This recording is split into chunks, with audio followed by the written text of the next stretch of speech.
KP ओली को कौन नहीं जानता और भारत वाले तो इनका नाम जिंदगी भर नहीं भूलेंगे, क्योंकि ओली साहब ने आदिकाल से चले आ रहे रिश्तों को बिगाड़ने की भरपूर कोशिश की और इसके लिए न जाने और क्या क्या कहा और भारत सहता रहा, लेकिन बेटी रोटी का रिश्ता भारत ने नहीं छोड़ा।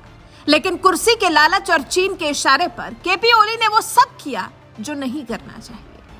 लिम्पीधुरा लिपुलेख, काला पानी और भारत नेपाल सीमा विवाद को संयुक्त राष्ट्र तक ले जाने की बात कही, लेकिन अंततः कुर्सी से नेपाल सुप्रीम कोर्ट ने उतार दिया और तब जाकर भारत नेपाल के रिश्ते ठीक हुए। अब वही ओली एक बार फिर चीन के इशारे पर नेपाल चुनाव में भारत के खिलाफ एजेंडा अपना रहे हैं और सोच रहे हैं कि भारत को गाली देकर चुनाव जीत सकते हैं। ओली ने अपने चुनावी घोषणा पत्र में भारत के साथ लिपुलेख काला पानी सीमा विवाद को प्रमुखता से रखा है। यही नहीं, ओली ने अपने चुनाव प्रचार की शुरुआत जानबूझकर धारचूला से की है, जो भारत के उत्तराखंड राज्य से सटा हुआ है। धारचूला सीमा के पास ही लिपुलेख, लिम्पीधुरा और काला पानी है, जिस पर भारत और नेपाल दोनों ही दावा करते हैं। ओली ने प्रधानमंत्री रहने के दौरान चीन की राजदूत के इशारे पर इन तीनों ही इलाकों को नेपाल के नए नक्शे में शामिल कराया था और उसे संसद से मंजूरी भी दिलवाई थी। ओली को उम्मीद है कि पिछले दिनों धारचूला में 2 नेपाली नागरिकों की मौत के बाद स्थानीय लोगों में भारत के खिलाफ बने माहौल का फायदा वो आम चुनाव में उठा सकेंगे।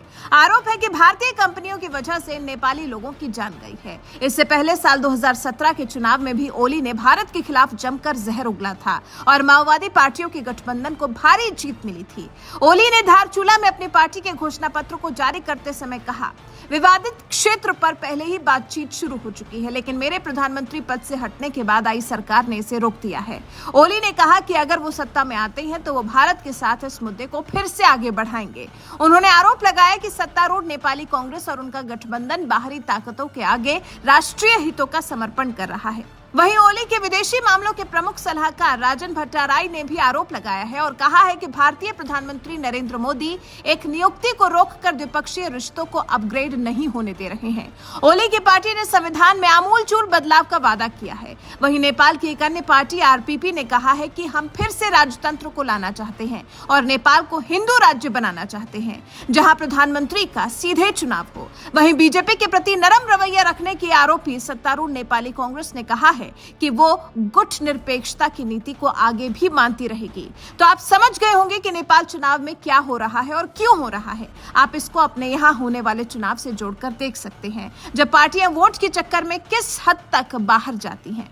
तो हो सकता है कि केपी ओली भी ऐसा ही कर रहे हो, लेकिन ये वाकई बेहद खतरनाक है।